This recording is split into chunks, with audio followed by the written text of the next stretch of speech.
Oy, nasa ating linya na si Governor Noel Rosal ng lalawigan ng Albay. Aba, ang Si aming, Noble Berworsibol. Ang aming gobernador Lakay, Ayan, batiin dahil mo, ako'y albayana. Dahil constituent ka ni Governor Noel Rosal, batiin mo sa salitang Bicol, Sister L. Gov, just maray na aldaw tabi sa imo, Gov. Welcome po sa programa. Maranaga, Sister L. Ayan. Good morning. Ayan, Good morning, sir. Good morning, Kuyang Noble, sir. Happy New Ayan, Year, Gov. Berworsibol. Happy New Year, Noble sir. Ayan, pero happy nga po ba ang New Year?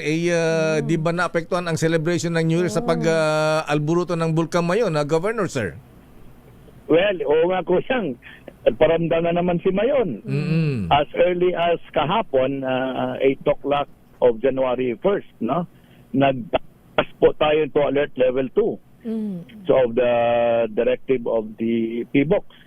Dahil nga medyo namamaga yung crater niya. So meaning may tumutulak na magma, no? So ito po ang rason. Although hindi naman muna natin ikakabala, this is only precaution.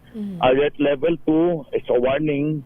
Lalong-lalo na nagpalabas na ng directive ang disaster management ng probinsya ng Albay na dapat reiterating yung no human activities sa 6 kilometers permanent danger zone at wala muna yung mga ATV rides in the 6 kilometers, yung mga pang-turista natin, and of course yung ating Mayon Skyline View Park medyo sarado muna. And of course, directive now to all mayors na nasa paanan ng Mayon to prepare now for any further instruction. Kung tumaas ang activity niya, i-raise natin to alert level 3. Malayo. So, ang latest natin sa Albay. Governor Rosal, Kuyang Sir, Noble, Yes, sir. malayo ba ang inabot nung pagsabog or eruption dahil pati sa view deck, di ba medyo malayo naman yung view Yung view deck? deck malayo. Yes. Hindi view deck. Yung view deck iba yun. Ito iba ba yung view deck? Hindi Ay, yung ano yun, Lakay nasa Mayon mismo to.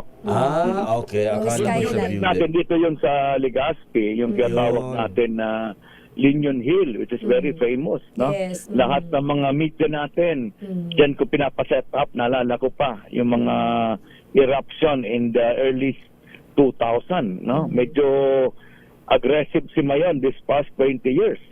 Dati kasi, Kuyang Sir, every 10 years yan. Pero ngayon, kung naalala mo, 3 years ago, meron tayong eruption din. Although not explosive, pero it took us 3 months or more than 3 months nung last 2022 na ito po ay nag-umpisa na naman na mag-alboroto. No? Gov, pero yung iba pong activities, kasi alam naman po natin na talagang dyan pong area ng Bulkang Mayon ay talagang maraming turista ang nagpupunta po, katulad po na nabanggit ninyo. Pero po yung more than 6 kilometers permanent danger zone, mayroon pa rin po naman pong activities like pwede pa rin naman pong pumasyal yung atin pong mga turista.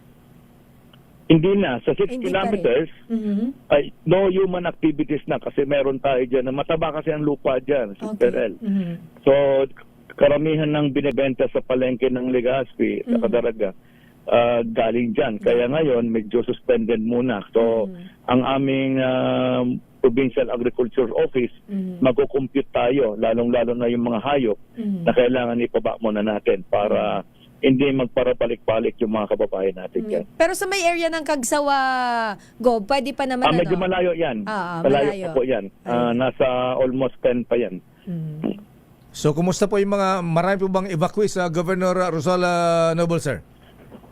Lakay, wala pa tayo kuyang kasi nasa alert level 2. Okay. So, gagalawin lang natin pag alert level 3, yung mga nasa isolate na nasa 6 kilometers permanent danger zone. Pero karamihan, gaya ng Legazpi, nasa labas na po yan. Kaya gagalaw lang tayo pag nag-alert level 4, yung extended 8 kilometers for safety purposes. So yan po ang pinaghahanda natin. May template po ang Albay niyan. Sa kadami-damihan ng dinanas namin, at least cooperative na ang mga kababayan natin. Naku, sayang, Gov, yung mga tanim ng mga ano natin dyan, mga farmer. Ganun ba Na-harvest na ba nila, Gov?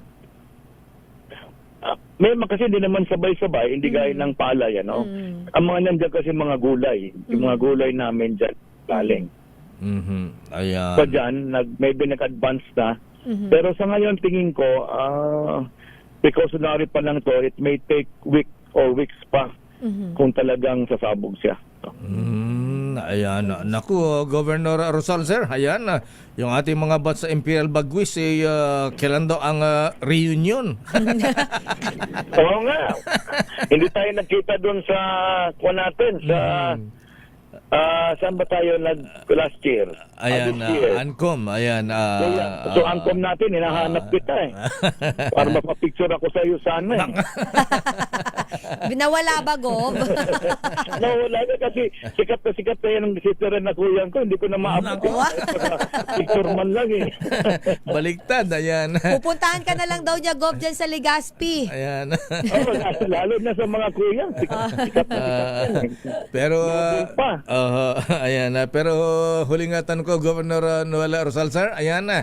Abay, kumusta pa inyong BFF? Ayan, nasaan na pa inyong BFF ngayon? Ayaw nga. Nasa Spain ba? Nasa Portugal? Anong sabi na bubut mo dyan sa inyong probinsya? Favorite person siya nun eh. Favorite ba? Alam mo kuyan, talagang minsan magbabayad ka rin, di ba? Sabi ko nga, doon talaga lumalabas, pinanalo tayo ng mga Albayanos. Nakita talaga na hindi naman naniniwala yung mga Albayanos kasi imposible. Wala naman tayong mga resources na yan. So napakakatabang puso talaga itong nangyayari sa Albay.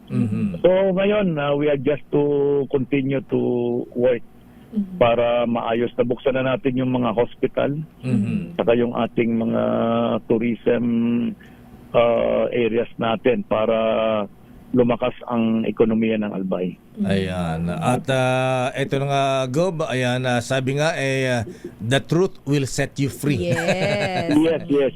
Ayan. Okay, Governor Noel Rosal, sir, ano ang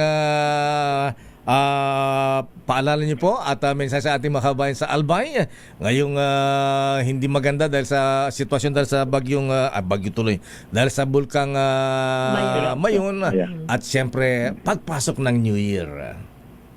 Yes, Kuya, una muna salamat sa DCR8, nandyan si Delacay at sa DCRL at saka lahat ng mga bubuo. Napakaganda nito kasi ang DCR8 marami nag-monitor sa iyo the entire Bicol, lalo na sa online nyo. Kaya malaki itong paalala ulit sa mga kababayan na lalo-lalo yung mga taga Manila, huwag muna tayo magdalala. Precautionary pa lang ito just to put alert all the people, especially residing at the foot of Mayon. Pero po, huwag kayong mag-alala, nakaantabay ang ating disaster management. Alam natin ang gagawin. Pinag-aanda na rin natin mga evacuation center in case talaga, and of course yung pera. So meron pa tayong yung calamity fund natin, tamang-tama, we have a new year, so we have a new budget. So kailangan lang siguro mapirmahan na lakay. So yan yung budget para lahat tayo makapag-move on na. No? So yun po, salamat and we keep you posted. Kuyang sir, Sister El, Yes, sir. Yes po. of the developments, papasok na lang tayo kung kailangan. Pero sa ngayon, it's only about preparedness and safety purposes. Ayan. Salamat po. Governor Rosal, sir, Merry Christmas, Happy New Year, and good luck sa pagpasok ng 2026. Salamat, sir. Gov. Ingat Thank po you, kayo thank you. dyan. Ayan.